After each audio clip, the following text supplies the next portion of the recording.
My name is Jimmy Olsen, and I moved to National City. But in order to protect the city, I had to become something else. Someone else. Welcome to the heart of the stories we tell. My name is Rob, and tonight I will be reviewing Supergirl, Episode 7, The Dark Place.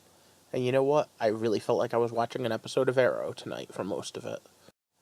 I just had this whole conversation over on the Arrow review last week about the who's a superhero, who's a vigilante. I was not expecting to have that in this show. I guess I should have with Guardian. Now, the question becomes, is it really any different to wear a mask or to wear glasses? Yeah, she may not be hiding her face, but she's hiding her identity. He's doing the same thing.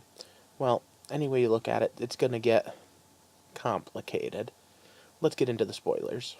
So once again, it's stop. Spoiler time. So many awesome things to talk about. So let's start at Cadmus, where they not only captured Supergirl, but they managed to force her, through blackmail of course, into solar flaring so that they could draw her blood. What could they do with her blood? Just about anything. We have a cyborg Superman, we have Dean Cain sighting, and they're two different people, so there goes that theory. We have Nth Metal, and Nth Metal is a pretty big one, because we already see that in the Brilliantiverse on the Earth 1. So now on whatever Earth number we're giving Kara's Earth, we have it too.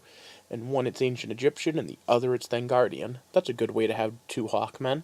And as heartbreaking as the Jeremiah and Supergirl scene was, and as great as the scene was with the lead poisoning, I have to say, the breakout of the episode had nothing to do with Supergirl herself, and definitely nothing to do with Guardian. It was Manhunter versus Manhunter. Miss Martian versus Martian Manhunter. And you know what? It was great, especially seeing them both in their full forms. As cool as that is, I do also think it's cool that David Harewood, who plays both Hank Henshaw's, aka Martian Manhunter, is getting to play two different roles of transmutation, becoming Cyborg Superman and becoming a White Martian.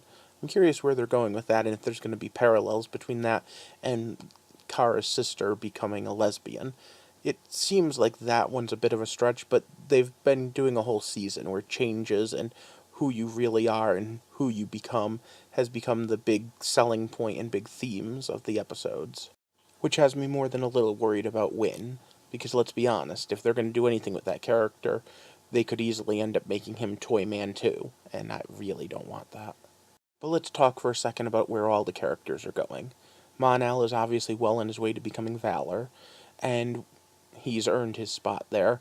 The little love thing between him and Supergirl is already well established. Miss Martian, whom we now know as the White Martian, is well on her way to proving that she can be trustworthy and is going to become a member of the team by the end. Obviously, Linda and Danvers have their own little thing going on between the Jeremiah storyline and the turning into a lesbian thing. They have definitely have a lot of interpersonal stuff they're going to need to work out over the season. Maggie, on the other hand, is definitely coming on stronger and stronger. I'm really liking that relationship. And then there's Olsen. Guardian. Well, that could be worse, right? The high point of the episode for me, though, was Alex threatening Winn. And I have to say, the fact that he buckled so easily was kinda hysterical. I even liked... Actually, pretty much Winn in every episode is a win.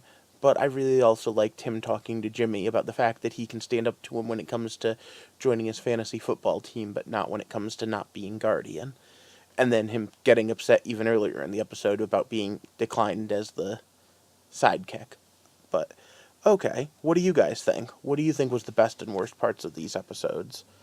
And as we go into the 4-night crossover in a week, I'm kind of left a little meh. So far, the only show that's done any lead-up has been Legends of Tomorrow. Legend of Tomorrow actually had an end point where it sat there and said, hey, we have to go back to 2016 to help our friends. Hopefully the other shows are going to catch up, because Supergirl starts it, and as of right now, I have no idea how. Especially considering the fact that she's not even on that Earth. Is next week's episode going to literally just start with Barry showing up and saying, hey Kara, I need your help, and then them disappearing? Because you'd think she'd bring some help along if that were the case. Again, I just don't know where they're going with this.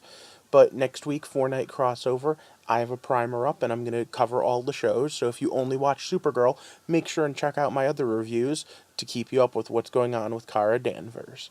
For now, I'm going to ask you to do the same things I ask you to do all the time. So for now, I need you to like, subscribe, and share this video so that we can grow this community, and then join me back here next time as we take a walk through the heart of the stories we tell. Thanks for watching.